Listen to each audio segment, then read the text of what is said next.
A přesouváme se vlastně tak trošku na dovolenou, protože zimní dovolená neboli hory spolu sebou nese taky spoustu povinností z hlediska cestování, z hlediska toho, co potřebujeme do auta, a právě o tom si teď budeme povídat. Je to tak, zima je tu, přátelé, a jestli se chystáte někam do zahraničí, tak je nutno říct si, jaká je podzimní, no to možná taky, ale hlavně zimní výbava vozidel právě za našimi hranicemi, ale i v České republice. To už nám všechno poví výrobce zimní autovýbavy, muž s velmi sympatickým jménem, pan František Moucha. Hezké ráno. Dobré ráno. Krásné ránko, vrhneme se na to. Když si představíme, že nás čekají krásný zasněžený hory, ano, taková ta idylka, k tomu svařáček, lyžování, tak je teda bohužel k tomu taky teda nutno vědět, že spoustu věcí potřebujeme na to cestování. Ano. Tak co patří do té základní výbavy v České republice, protože asi v zahraničí se to trošku liší?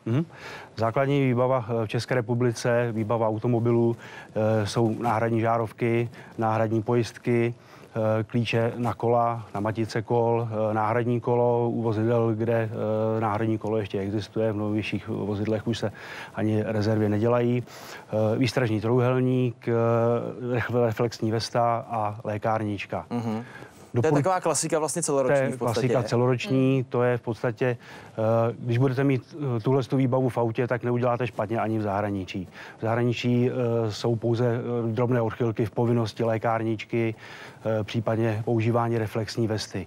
Většinou je povinná pro řidiče, případně pro ostatní cestující, pokud vystupují z vozidla někde na volné silnici, pro jejich ochranu proti ostatním vozidlům. Platí ta informace, že tu vestu musí mít poblíž jako u sebe v té přehrádce, že vlastně když ji mám vzadu v kufru, tak v podstatě jsem nesplnil? Ano, zvláště v Rakousku je vyžadováno od policejních orgánů, abyste měl tu vestu přímo ve vozidle vevnitř a vystupoval už s vestou nasazenou. Takže doma u baráku nasadím rovnou na sebe, kdyby náhodou, přesně, že jsem připraven. Třeba.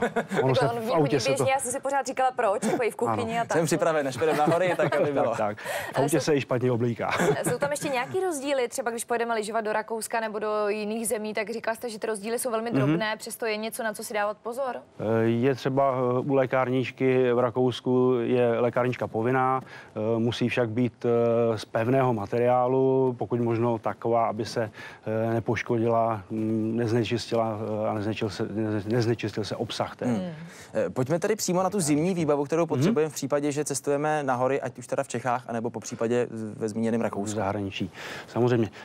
Ta výbava je v podstatě doporučená, ale i tam je jedna věc, která je důležitá, skoro bych řekl až povinná. Samozřejmě důležitý jsou různý přípravky na rozmrazování zámku, aby jsme se do toho auta vůbec dostali, když nám zamrzne, nemrznoucí směs do ostřikovačů předních oken, případně zadních oken, škrabky na okna, abychom viděli, smetáček, kterým ometeme vozidlo. Když máte 10 cm čepici na autě, může hrozit pád toho sněhu na přední okno, pak jste slepí, nevidíte, je problém. No a jednou z nejdůležitějších součástí, která je v určitých úsecích povinná, jsou sněhové řetězy. No a to je velké téma, sněhové řetězy, takže je v určitých úsecích povinná, to znamená, ale v povinné výbavě nejsou. Povinné výbavě nejsou, nicméně máme místa, kde je značka, za kterou jste povinni mít nasazeny sněhové řetězy. Je to jak teda v Čechách, tak je to v Rakousku. Teď se omlouvám, ale nemůžu najít ten správný list. Ale asi si dokážeme představit, je to vlastně ta značka, která má zobrazený přímo ty řetězy na kole navlečené. Je to tato značka. To je hodně malinká, to bude hodně detailní záběr, snad se nám to povede. No, myslím, máme, je tam vidět. Tato značka vlastně znamená, že za tu značku můžete s autem vjezt jenom s nasazenými sněhovými řetězy. Dále na té mapce máme vlastně tady znázorněný země červenou barvou, který nám, kde je povinnost mít sněhové řetězy přímo ve vozidle. Nemusí být nasazeny, pokud nejdete za ten úsek označený tou značkou. Jenom ať je teda zmíníme v rychlosti ještě. Je to v první řadě to Rakousko zmiňované, je to Norsko, Slovensko dokonce, Slovinsko, Chorvatsko a Srbsko s Černou Horou. Výborně, my zatím moc krát děkujeme, no a na druhý vstup se těšte, protože tam si zkusíme ty sněhový řetězy nandat. Hlavně Zorka, že jo? Hlavně ano. Díky a moc protože zatím. to bude moje velká premiéra, tak si myslím, že se pobavíte. Moc krát děkujeme zatím, no a za chviličku pokračujeme dál. Teď taková pozvánka k tomu, abyste se stali dobrými anděli. Zimní výbava pro váš automobil a taky nasazování sněhových řetězů. Tak o tom si teď budeme povídat ve Snídani znovu. Naším hostem je František Moucha. Krásné ráno vám přejeme. Dobré ráno. Hezké ráno. Čeká nás velký test teda. My jsme říkali, že Zorku tady naučíme nasazovat sněhový řetězy, protože to vlastně ještě nikdy neskoušela. To bude velký. Takže velký poprvý. To bude velký poprvý. No ale pojďme trošku jako k teorii na úvod, ať začneme zlehka. Takže povinnou zimní výbavu už jsme tak trochu probrali, co do ní patří, pojďme ještě připomenout. A hlavně rozdíly mezi Českou republikou a zahraničními zeměmi, kam třeba vyrážíme na hory. Určitě je dobré nastudovat si před vaší cestou předpisy zemí, kam jedeme nebo kterými budeme projíždět. Už jsme to tady zmínili, že v některých evropských zemích, v sousedním Rakousku například, na Slovensku, případně v Chorvatsku, Slovinsku, je nutné mít sněhové řetězy přímo ve vozidle a za značkou, která označuje úsek, kde je povinnost nasadit sněhové řetězy. Pak je potřeba, zvláště v Rakousku, použít řetězy, které jsou schválené E-norm. Nelze tam používat řetězy, případně pomůcky typu tekuté řetězy ve spreji, případně různé textilní vyprošťovací pomůcky a podobné věci.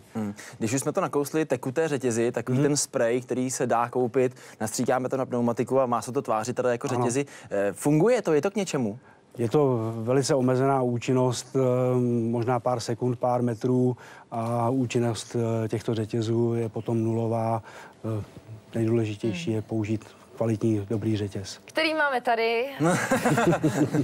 Hluboký nádech. Jdeme na to. Nebojte se toho. Máme Takhle, tady já návod. myslím, že na úvod důležitý je správný outfit na nasazování sněhových řetězů. Já myslím, že taková kožená sukně je absolutně ideální. Tak a muž tomu potřebuje lopatu, pozbuzujíc svoji ženu. tak počkat. Budete mi asistovat, že? Určitě. Takže co mám dělat? Řetěz posuneme pod kolo. Ano, ale Vzadu. strany takhle. Takhle ho posuneme. Výborně. Tak. Takže začínáme teda v podstatě jakoby ze zadu, teda tím zadu. podběhem. Ano, do podběhu. Jo. Tady Zvedám máme to. vlastně kolo. Ne, takhle. musíte za konec. Tak? Ne, jenom ten konec. Jenom ten konec samotný zvednete. Tak. No. A takhle ho vezmeme, zapneme. Je na to se tak Pojistku. krásně kouká, jak jiní pracujou. Já pokleknu k tomu, To jo. určitě. Což teda na té silnici by se pravděpodobně nekonalo, si myslím. Extra v té sukni. Takhle teda Zahákneme. zaháknu, no. Počkej. Za to... Tady za ten háček. Dobře. Tak. No. Ono to pokleknutí, ta podložka, respektive tamhle ten návod slouží i jako podložka, na kterou si můžete kleknout. Řetěz Ale my jsme teda zasuneme tady za Češi kolo. zvyklí přeskakovat ty návody, takže... Určitě. Že jo, no. Rozhodně Tady znova takhle tady teda zapneme. zaháknu, no. No asi se dostáváme k tomu, že při nasazování sněhových řetězů je vždycky dobré si to vyzkoušet někde doma, asi v teple, v garáži případně. Určitě. Nebo ve studiu. Tady Nebo ve zapneme studiu Snídaně s Novou. a řetěz je připraven k použití. Nemusí se dotahovat, nemusí se popojíždět, můžete jet bez problému. To nevypadalo tak těžce. Je to jednoduchá záležitost. Ale V jak případě říkáte, ale, že se to vyzkouší, že? správně, Asi. vyzkoušet doma tak jako my tady ve studiu, tak doma na sucho v garáži nebo na parkovišti. Mluví za mě praxe, taky jsem to jednou zkoušel až v kopci na horách, Ano. v mrazu, extrémním mrazu. A není to teda nic příjemného, když člověk vlastně vyndá z hladu těch řetězů a v podstatě neví, co s tím. Nicméně, jak se vlastně vybírají sněhové řetězy? Rozměry nebo po čem máme šáhnout? První věc, rozměr pneumatiky, kterou máme na našem autě. Potom musíme pročíst manuál k vašemu vozidlu, kde výrobce doporučuje nebo nedoporučuje použití sněhových řetězů v té konfiguraci pneumatiky automobil. Stává se u velkých pneumatik, není prostě prostor pro použití sněhového řetězu ve vašem vozidle. No a pak musíme zohlednit samozřejmě, kam to vozidlo bude jezdit, jestli jezdí po zpevněných cestách, případně jestli bude jezdit nějakého lehčího terénu, polní cesta, lesní cesta, někam k chalupě a podobně. Pak musíme vybrat řetěz, který vydrží tu zátěž, která je samozřejmě jiná na zpevněné silnici a jiná na terénu. Ještě poslední otázka, co taková brzdná dráha? Jaký je rozdíl, když brzdíme z řetězy a bez nich? Brzdná dráha na zasněžené vozovce Možná se to bude trošku lesknout. V prvním případě máme zimní pneu na zasněžené vozovce z 25 km 12-metrová brzdná dráha. Když dáme zimní pneumatiky na přední kola, máme s řetězem brzdnou dráhu 8,3 metru. Už se dostaneme o 4 metry dál. Potom tady máme poslední příklad zimní pneu na všechna 4 kola u vozidel s náhodem na všechna 4 kola. Tam se ta brzdná dráha je menší než polovina zimní pneu. Dobře, pane Moucho, moc krát děkujeme za inspiraci, za test nasazování řetězů. Máš to za sebou, vidíš, je to dobrý. No taky jsem měla asistenci, že jo? Zvládla jste to dobře.